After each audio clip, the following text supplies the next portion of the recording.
talk about how some of the most poignant moments in our lives lack all drama. Welcome to I Wonder, Doctor. I'm Dr. David Rosensweet. And I'm Joshua Rosensweet. And you're on I Wonder, Doctor Live at 2 p.m. on Thursday, Eastern Standard Time.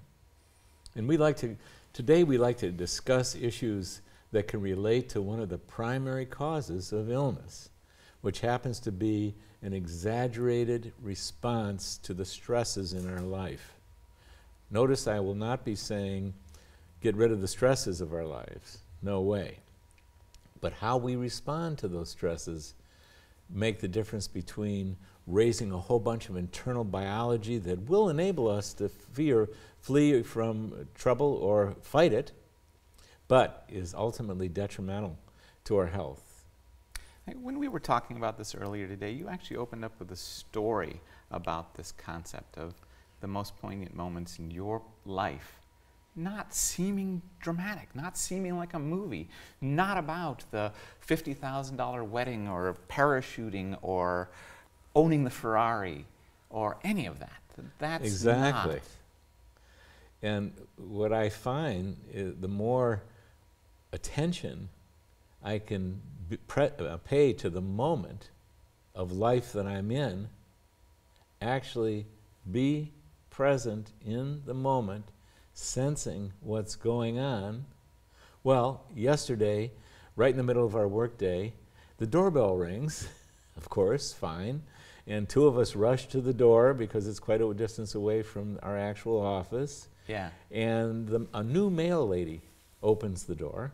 Yeah. And we invite her in, and she looks a little bit stressed, and she said, I came much earlier today than I usually do because you weren't here when I got here late on Monday and Tuesday, and now it's Wednesday.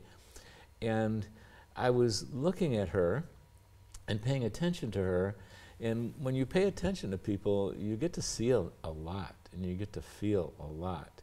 And she looked like multiple things that were going on. She looked like she had some wear and tear on herself. She was probably in her late 30s.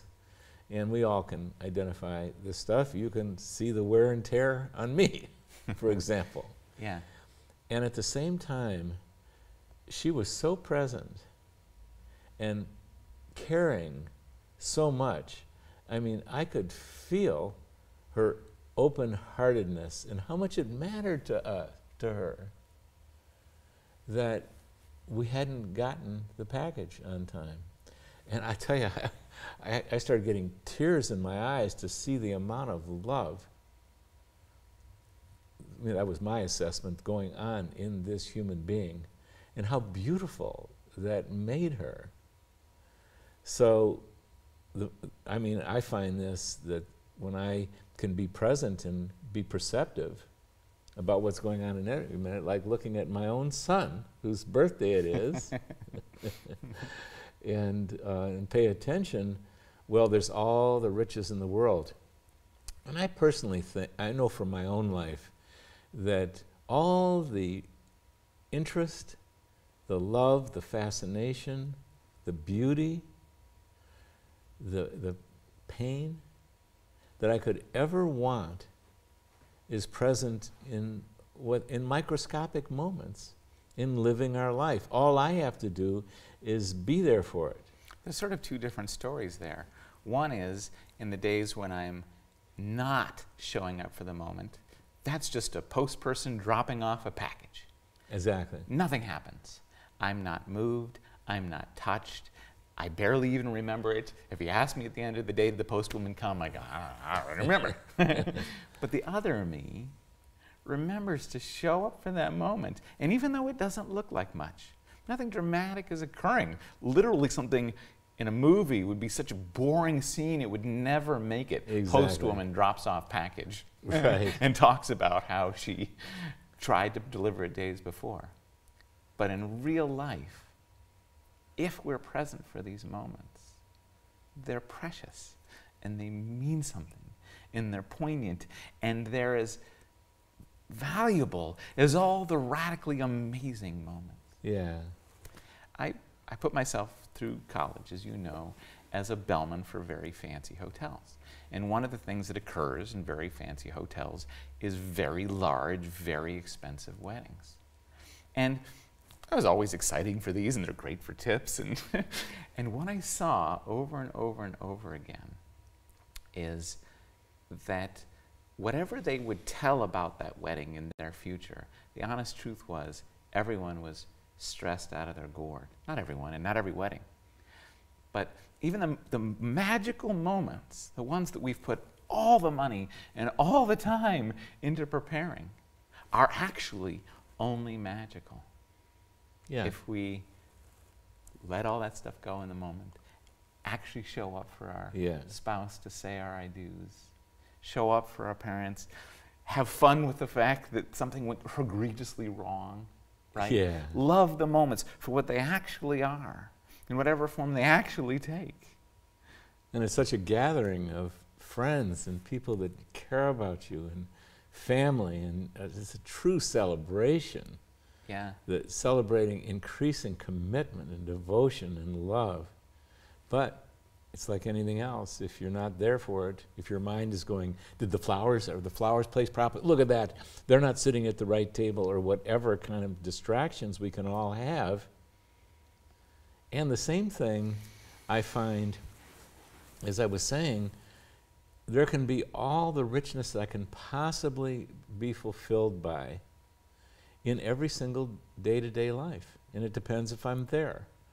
Like, another thing about that post woman is she was kind. Yeah. And I don't know that I've ever met a human being that if they really sense the kindness in someone else, it just doesn't melt them. And that's what happened to me in the moment. Her kindness, I noticed it and I felt it. And what happens? That affects my day. And I turn around and it gives me far more likelihood that I'm going to be kinder to you when I return to the main office. And, you know, I think how this is how this earth heals. Yeah. It's by these microscopic moments of, are we kind in the moment? Are we accepting in the moment? Or not? We can pass on grouchiness. I want to share one of mine. As you, of course, know, but many people may not know, I've been with my wife since we were teenagers. And so what happened for me is, early on in a relationship, a year or two into it, we got to get our first place together, and we got to start sleeping in the same bed, and we got to snuggle when we went to sleep. And I was young, and it was so precious and valuable and amazing, right, to snuggle around a woman at night. And we are very many years into it, and that moment is still amazing for me. The pant legs. That moment is still amazing. What would it look like in a movie? I know I keep going back to this. Like nothing. Is it automatic that that moment would be amazing for me? No. But it is. That happens to be a thing that has been such a magical pattern in my life, and I get to get it every night. That moment where I get to wrap around my wife and feel that snuggle. And I did the math on this, and I counted up the nights, and because we've been almost apart, almost zero in all of these years, we've had not even a collective month of nights apart. How many years? 27 years together. I've now passed 10,000 times I've got to have that precious moment. 10,000 times. It's just a number, but when I did the math and realized it was that many, I went, holy smokes. Doesn't have to be that for everyone, but it really is for me. It's more magical than everything. Other than moments with my children. They're that precious too. Yeah, that's right. And my dad. And the thing that I love so much about that is accessible to every single human being on earth. Yeah. And yes, there can be tumult in our lives, and tumult can be stressful. But the more we can move towards healing and being able to navigate the rough waters, and still show up for the moments of the nurturing, there isn't a human being on this planet that can't have the richest of lives, because what are these? These are the humongous pleasures you're talking about there. Yeah. This is as good as it gets. And what is it? It's the physicalness of it, but it's the feeling of love and caring. And these are microscopic things. I also track the microscopic challenges, because we all have 5 stressful events that we can name. Yeah. Just like that, maybe that are occurring in these days of our lives, this week, this month. Before breakfast. Before breakfast. And yet, what I've become far more fascinated with is the microscopic relaxations I can do, or tightenings I can do, and look like I'm fine, but I'm tightening up emotionally and getting out of the moment and having thoughts like something's wrong and what's wrong with you. And because one of the things that you know about me is that I'm a very hard worker. Yes. And I have 2 channels of work. One is the work that we do, Yeah. and the other one is the work that I'm doing moment to moment. And what that can look like is I'm aware that I'm either living, which means I'm actually in the moment. I'll tell you what it looks like. Yeah. Nothing. Yeah. Or usually it looks like nothing. Because you're having an internal experience Yeah. where you're either ramping up, Right. collectively getting more stressed. Right. I'm bouncing off of your stress and I'm Right. getting stressed, and we're ricocheting off each other and Right. growing into something. Or you're personally handling it Right. as you do so well so much of the time, and thus not bringing it into the relationship. And that's what I want to bring up, because, you know, healing can seem like such an overwhelming, impossible thing, and it's not. It's you know, if we have gotten illnesses, we got there molecule by molecule. And when we start paying a lot of attention to the causes we've got going on, the ones that I want to talk about right now are those moment-to-moment microscopic, I'm relaxed, I'm in the moment, I'm breathing, I'm appreciating. We went out to breakfast this morning. A waiter that we've seen, we went out for a cup of coffee this morning, the waiter that we're used to seeing, you and I, it was your birthday, and we were involved in a discussion, and the waiter comes in, and he starts telling us a story. And I had 2 choices there. I could feel interrupted and tighten up. I know that pathway really wonderfully, wonderfully. And Yeah. what I decided to do is, this is our life. This is emerging in our life. Why not turn my attention towards him? And the more attention that I paid to him, which was pretty instantaneous, the funnier I noticed that he actually was. Here he is. I said, this is as good as any stand-up I could imagine, only this man has a special kindness and a special flair for having fun. Now, if you saw it on TV, you'd probably be bored, Yeah. because it just wouldn't look like the dramatic sitcoms that they do on. But in that moment, I thought, look at this. This is spontaneous life entertainment going on. And of course, when you're that free space for that person, when you're obviously enjoying them and appreciating them, well, they feel that. Yeah. And of course, that allowed him to go fully into the story he was telling us. And I'm not going to tell you the story. It wasn't that significant as a story, but he was significant. His pleasure, his delight, his face, his voice. So there's 2 things, benefits of getting present. We spend a lot of time, me included, staring at screens and listening to radio and being affected. Radio. Yeah. Radio. Radio. Radio? In the car. Oh, in the car. Yeah. And what I find is that our culture, maybe all cultures, are geared toward the dramatic. Yeah. They're geared towards the amazing. In fact, I have 2 writing degrees, and that's all of my training was about seeking out those dramatic moments and exploiting them for their benefit. And their audience catching. Yes, Power. audience catching power. And I still love movies, and I even love really exciting and dramatic movies. I'm not trying to say that there's no value there. But the key point to me is, if we're looking for that as a reflection of our life, we're probably going to be disappointed, because Yeah. it's so rarely going to look exciting from the outside. And it doesn't have to. It Yeah. just doesn't have to. You know this about me, that every weekend ends, and I come in here Monday morning, and we have our Monday morning meetings. And what do I say? I said I had a fantastic weekend. Yeah. It's Well, uncanny. Yeah. Well, what kind of story can I tell you about my fantastic weekend? None. Close to none. Right. Because it didn't look like anything. Right. We have very leisurely weekends. We frequently do nothing. Right. But it doesn't matter. I'm blessed.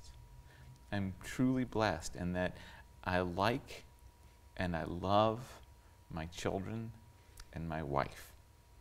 And your dog.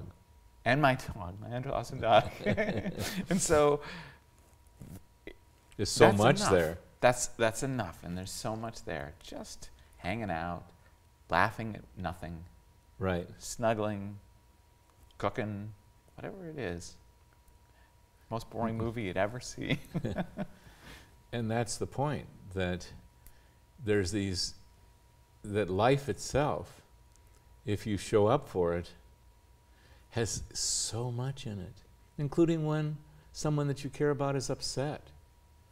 And you get an opportunity to assist them by being an accepting, listening, caring person, and you get to watch the miracle that if you're just spacious, you don't have to solve anything for them. Watch them undergo a healing process where they get to feel their pain and get it out loud, and you get to watch them transform and get the relief. I mean, there's so many elements. It doesn't mean that every day, every moment has to be happy. No, even the stress that when one of our loved ones is upset and we can be there for them, it's a miracle that you get to watch there, the effect that we can have on each other. And from both ends. I mean, there's been many times when I've come to people that I love in my life and say, I'm having a rough time right now, and they're there for me, and oh my goodness, the power of that. And then again, to flip it into, and this is where I was heading, was I think there's something called the great work. And it's how we get more conscious, more aware, more sensitive, more successful at living and dealing with the challenges of life. And this is where I have the microscope turned on. And if I notice, and I do, because I've been working at this one so long, I can tell when I'm starting to tighten up. And those things can flare, those uncomfortable feelings can flare pretty strongly, pretty quickly. Yeah. And everyone who's watching this knows this, I would assert, that you were okay and then you were not, and you're in the midst of a turmoil and a community. Well, the art is how quickly can you become aware of it and do something that gets to contain it and ratchet it down so that it quiets down, so the harshness of it doesn't get big in yourself and doesn't hurt people in your immediate vicinity any more than it's going to. And so that's a piece of the great work that we can do to get aware when we're going off the rails and to have living, breathing, successful human tools that allow us to get better and better and better and better than that. And everyone can feel it, and I thank you. You said it. You can tell when I'm pushing it out or when I've wrapped myself around it. I know the pain is occurring in me. I don't want to spread it. I'm owning it, and what am I doing? I'm recognizing that I'm feeling stressed, I'm breathing, and I'm accepting it. And I'm not calling it you, and I'm not calling it some thing that's going on in our lives. I know it's in me. And that's taking personal responsibility for our own pain. And that has a beneficial effect on those around us. So one tool I'm suggesting of the great work is that in the course of your life, moment to moment, come to recognize when you're going a little bit off the rails and do your very best to get your arms around that so it doesn't flare, it doesn't get bigger. And you know, sometimes that's monumental strength. It's a monumental choice to not allow things to ratchet up. One of the ways that I've looked at this is when I'm on my deathbed and I'm reflecting on the life I've lived, where will my greatest pride be? And it's probably different for everyone, but I can tell you what mine is. How courageous was I in being the best person I could be as much as I could be it? I'll probably like my outside accomplishments. I'll probably reflect on things I've owned and things I've won. And what would those things be? Well, I don't know. But anyhow, it's, you know, there is, it's not that it's a zero to have outside value in what I've accomplished and done and won. But really, what's going to matter to me is who was I as a man. And my measurement of a man, and woman, it's not gender specific, but I'm a man, is how frequently did I own up, show up, tell the truth, be responsible with the people around me, be responsible with my own emotions, become aware of them, have the courage to do the very thing you're talking about. You had a pinnacle moment that I think people often have when they maybe become an alcoholic, that they have a rock bottom moment. Where they know they've got to change. And it's so obvious they've hit rock bottom. And you had that helped you here when I was a child. And I'm only bringing it up because you had a commitment before that already. My earliest memories of you are a guy trying really hard, but you never stopped. You said the great work, and you've never stopped wanting to be the most awesome dad, person, doctor you could be. And that's what's made all these years of being your partner awesome for me. Many things have, play, fun, but your courage and your willingness to own and own and own again and apologize and apologize and apologize again, and all the things you do on a daily basis are amazing. And just to wrap this back around, completely boring to anybody who isn't living it. It's not a movie. It doesn't look like almost anything on the outside other than the love that flows from me when I watch you do it over and over again. Be a brave man.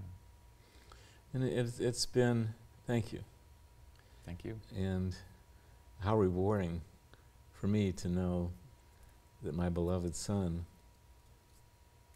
enjoys part of me. And the thing that I'd like to communicate is, early on in my life, in my 30s, no matter what skills and talents and goodness I had as a being, I had a lot that interfered with love and marriage and relationship, a lot. And what you're referring to is the moment of truth when I discovered when I was 31 that I didn't know enough about love. And the commitment I made that I was going to get it in this lifetime or I was going to die trying, either one would be acceptable. And what does that amount to? Well, I'd like to take us back to moment, because anyone can discover in any moment if they're doing something unbeneficial or if they're tightening up or being rough inside. They can get aware of it, and they can choose to not let it escalate. and to recognize that the pain that they're so upset about, for most people in most situations, is the pain in their own self. By pain I mean fear or anger or sadness or loneliness or emptiness or meaninglessness, that emotional pain. What really matters in that moment is what's going on in ourself. And someone can make the choice, and this is where the great work comes in. So this didn't come naturally to me. Yeah. I had a lot of help learning it. And I made a lot of mistakes. You know them, thousands of them, moment-to-moment mistakes where I wasn't kind. And I did have an unbeneficial effect. And I was arrogant because I didn't notice it. But then that changed, and I do notice it. And I'll still slip on any given day, but the skill I've developed just through practice, that's all it is. Get better and better and better at recognizing when you're getting upset and get your arms around it. What that means is you breathe and feel it and allow it to be the energy that it is in yourself. If it's fear, if it's anger, you know it's in you. And you just go quiet and you just stay with it because you need to accept that. And if you do, that's an act of personal responsibility, and it's an act of unconditional love. You're accepting yourself even though you're not in a beneficial frame of mind or mood. You're allowing it to be that energy it is. That changes things for the people in your life. They're no longer damaged by your own upset. In fact, they can be inspired by your own upset because they realize you're doing everything to own it as your own and not blast it out. And believe me, I learned when I eventually saw that I was blasting it out when I was a young man, and I stopped blasting it out. And it's a choice. And how many choices have I had to do yesterday? 5. I'm pretty sure I learned this from the books, The 7 Habits of Highly Effective People. Mm-hmm. Basic way of describing what you're talking about, and that's that every relationship is a bank account. Yeah. And every time we do those courageous acts, Yeah. those kind acts, Yeah. those selfless acts, Yeah. all those acts, we make a deposit in the Yeah. relationship. The honest acts, Right. apologies, all of those. Those are like deposits into an Yeah. account. And every time we have a selfish moment, Yeah. or we lash out at someone about our own stuff, or we do Mm. all those other things, that's a withdrawal. That's And right. the important relationship, just like a bank, That's is right. you want to consciously make more deposits than you make Yes. withdrawals. Because then you fill the account, and That's it grows. That's And right. the opposite is consequential. And just the element that I realized is that there's interest on withdrawals. It takes 5 deposits Yeah. to offset 1 withdrawal. The Yeah. consequences of a withdrawal are far more drastic than the benefits of a deposit. And That's that's okay. right. But boy, does it require commitment and diligence and desire to be do the that. kind of person who says, you know what? I'm going to make a lot of deposits Yeah. in the people in my life. The great work. The great work. That's doable by everyone. Life is not so mysterious. How to get better, how to improve your life, how to improve your relationships. It's not. It's moment to moment. Pay Yeah. attention, and you'll see how you dismantled a relationship and injured the trust. And then also, as you begin to see it, the next step is you take ownership of it. Ownership, described it just moments ago. And you can, like you just said, keep doing beneficial things and restore trust. Because what people care most about is, what's your overall intention? Are you committed to this relationship being good? Or do you not care? You just want your way. Yeah. So you keep on making choices, the great work, moment by moment. Candlestick maker, banker, it's totally independent of station in life and possessions one has. Everyone has this ability to be kind. Back to my example of the snuggling every night with my wife. It's always been, for very, very personal reasons, awesome for me. Yeah. But part of it is that being a loving man Yeah.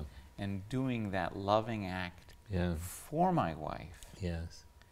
feels good for me. Yeah. Notice I didn't That's the say shocker. she snuggles me every That's night right. and gives me the love I need to go to sleep feeling happy. Right. That's the If great I myth can about relationship. Yeah. It's the great myth about love, I think. It's the bumper What feels sticker. best, The bumper sticker that I constantly write in my own head is that it is important to be loving. yes, exactly. Far more important than it is to be loved. Not It's because far more interesting. Yeah. It's far more rewarding. Yeah. It's not right. It's not. You don't get. It's not because it's the accolades or, the bragging rights or they get to go to heaven. Right. It's actually in the moment in my life. If I'm remembering that, that is a personally enriching thing to do. To remember that being loving Yeah. is more important than being loved.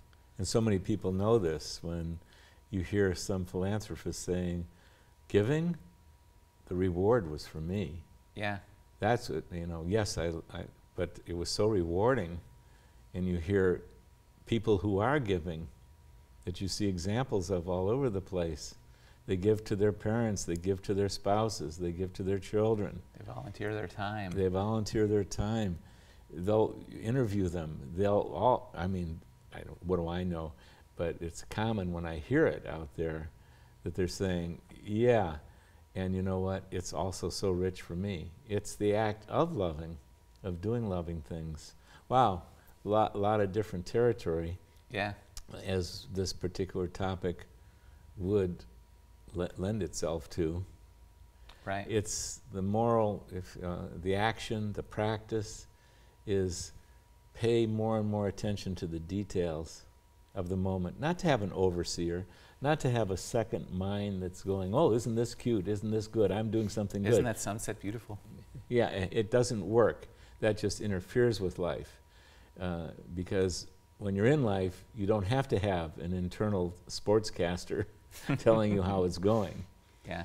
But where it is important to become aware, from what I'm speaking of, is when you violate and you go off the moment and you go into your head and into some stories and you get uncomfortable.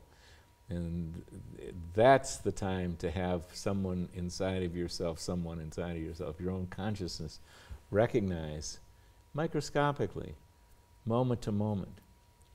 How this relates to health is, and this is what fascinates me as a physician so much, we dismantle or build our energy producing system, our immune system, every system you can name, molecule by molecule. We do it, or we rebuild it, choice by choice. So someone who is on a major decline, what does it take? Vitamin C? Yeah, vitamin C is great. Some fancy medicine? At times they're very important. What does it take to turn that corner? Well, it's molecule by molecule. It's choice by choice. You can also envision a fictional machine that we could be hooked up to all day long, 24/7, that would be measuring the fight or flight chemicals that we're Yes. doing, our blood pressure, our pulse, Yes. and collectively monitoring Yeah, those moments. And bet you what we'd find if we tracked it on a graph. that's right. All those depleting moments are bloody obvious. They're right in front of us. We're cranking our blood pressure. We're excreting sugars into our bloodstream. We're running, Cortisol and adrenaline, fight or flight galore. Right. And this is how people get ill. It's Yeah. a molecule by molecule thing. And the beauty of that understanding is, how do you restore energy? How do you restore the vigor of the immune system, the health of the digestive tract, daily bowel movements? It's a moment by moment choice where instead of going into the stress response, you catch it. And you have the satisfaction and relief after you've made it through that shuddering moment when you've had to choose to be beneficial and to close your mouth and own your own pain. That's not a moment of pleasanthood. No. But once you do that and you watch, oh my God, I did not ratchet it up. I quieted it down, and you get that satisfaction. And then what's actually going on in your adrenal glands, in your pituitary, in your brain, in your neurotransmitters, instead of depleting, you're building. Yeah. So simple. yeah, Simple pleasures. Simple. Seeing the moment, loving the people who are actually around you for who and where they really are at, noticing the male person when she's sweet and amazing. Good for the health. Living is good for the health. It's good for the health. Well, Doctor. Happy birthday. Thank you, Happy Dad. birthday. Thank you. And we'll see you here again next week at the same time.